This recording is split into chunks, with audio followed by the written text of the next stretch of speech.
Okay, today I wanted to talk a little bit about elbows in relation to Chen style Tai Chi and its relationship to silk reeling and, of course, the routines. Now, of course, this is about body mechanics, and I know most people a lot of people are interested in internal Qi cultivation, jing in essence on one end, and or martial applications of Tai Chi, and this is neither of those. However, without this bit, those other two goals are not going to be achievable. And so that's why I wanted to talk about something as mechanical as elbows. When people are learning routines, of course, at the beginning, the focus is on hands and feet. After they get the hands and feet and learn the routine, then the focus often tends to be with the body, getting the body upright. And then from there, shoulders, keeping shoulders down and figuring out relaxation of the hips often becomes the next task. So from hands and feet to body to shoulders and hips, often knees and elbows get missed in that progression. And it's not that the elbows are more important than the other ones, but because it tends to be overlooked, it can often seem like the missing piece. And so I wanted to talk mainly about elbows, even though knees, as I was just mentioning, is another important consideration. But for today, we want to talk about elbows. From the mechanics of the elbows, basically we're looking at the elbows and their positioning in terms of, are the elbows out and are the elbows in?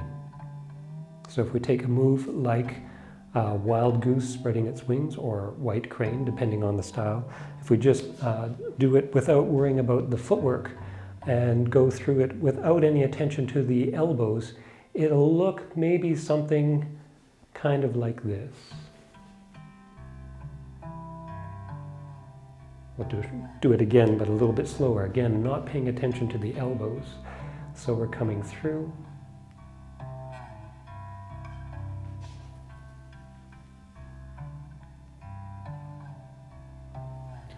If we pay attention to the elbows, and what the elbows are doing, coming again from Chen style, from this posture here,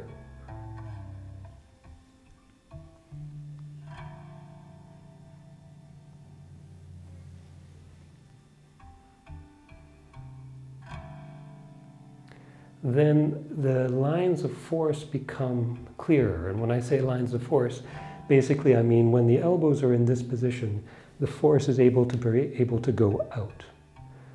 When the elbows are in, the line of force is able to go, I'll call it forward in this case. Often in the routines and in the postures, it's extending in through, along the line of the forearm into the palm, as opposed to the line of force going to the elbow and or to the outside edge of the forearm.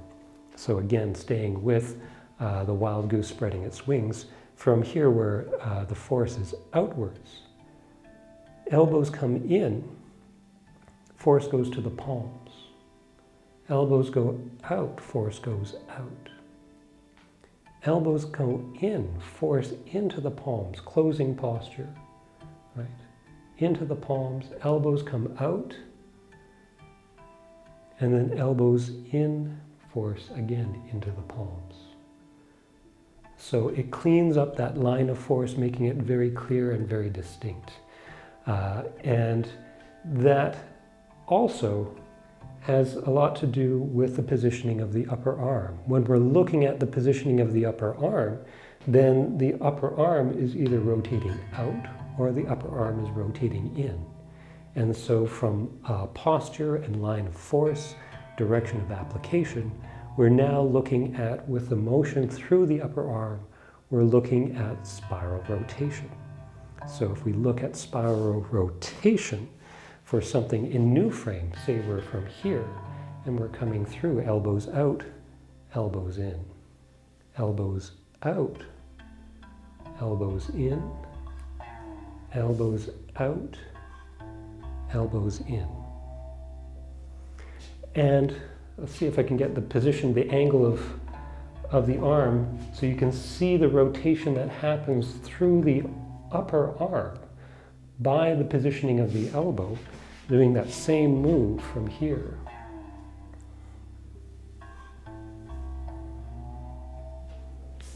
Right. There's that rotation that happens, that spiraling that happens, going around and around. It comes up and then it curls around the other way, going this way. And then it rotates down and forward as well. So there's that rotation this way, around the other way, and then coming through. So to get the characteristics, the style and the flavor of Chen style Tai Chi, paying attention to the position of the elbow also becomes essential.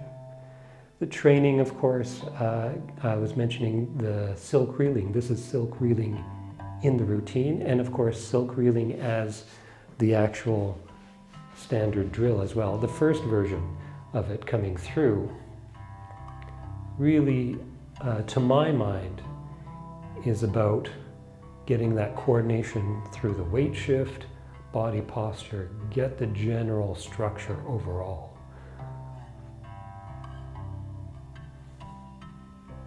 Shift the weight, turn into the hip.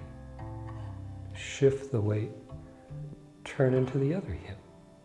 Shift the weight, turn into the hip. Shift the weight, turn into the hip. When we do what I know as a second version, then we start doing exactly the same thing, but the position of the elbow becomes easier to understand. Elbow in, elbow out, elbow in, elbow out.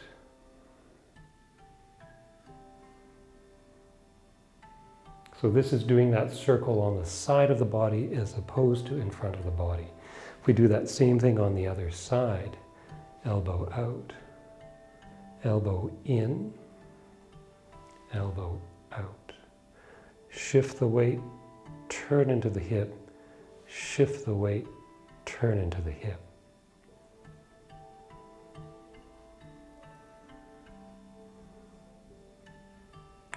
And moving on to what I know as the third of variation on the silk reeling, that elbow positioning becomes even clearer in terms of its importance. Elbow in on this front hand, as it comes through, turn the elbow out, use that to guide the motion. Here, elbow is in, rotate the elbow out. One side, other side. One side, other side. What it means when we're paying attention to the elbow is that as we come through, we need to make sure that we think of that elbow in that line of force that extends out to the side and then come through. So using that turn of the elbow to change the direction of the hand, as opposed to if this is the hand that comes through, we're not paying attention to it and the hand just flips around. This has doesn't have that same attention to the elbow, doesn't have the same support from the upper arm and the structure leading into the upper body. And it just, you hope that no one catches you as you flip the hand over. Whereas from here through to here, there's a structure that remains consistent and stable. And again, because of the positioning of the elbow and how that describes both the coiling rotation of the body and the support through the line of force. Right. And close. From there, assuming everything else falls into place, that leads the way into the training for martial applications, especially for things where we're opening and closing, finding the way to put strength into a posture, take the strength away, and then come in again. So this is martial application. On the internal cultivation end, this simple thing around the positioning of the elbow then leads to a refinement of the coiling motion, which we've talked about. And the coiling motion and that movement of the fibers and layers and tissues of the body, and how that relates to the movement of the interstitial fluid, the movement of the source qi through the tissues, leading out to the start of the channels at the extremities of the hands and the feet. That's the bridge into the internal cultivation. In other words, without the proper positioning of the elbows, the spiral rotation, the silk reeling process, is not as finely tuned as it can be, and so the process of that internal cultivation is not reaching its optimum. So, from something as simple as elbows to these more advanced theories, there is a link.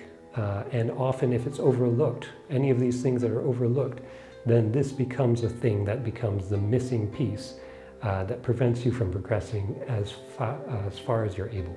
So I hope that's helpful for you. Keep training, keep practicing. We'll see you again.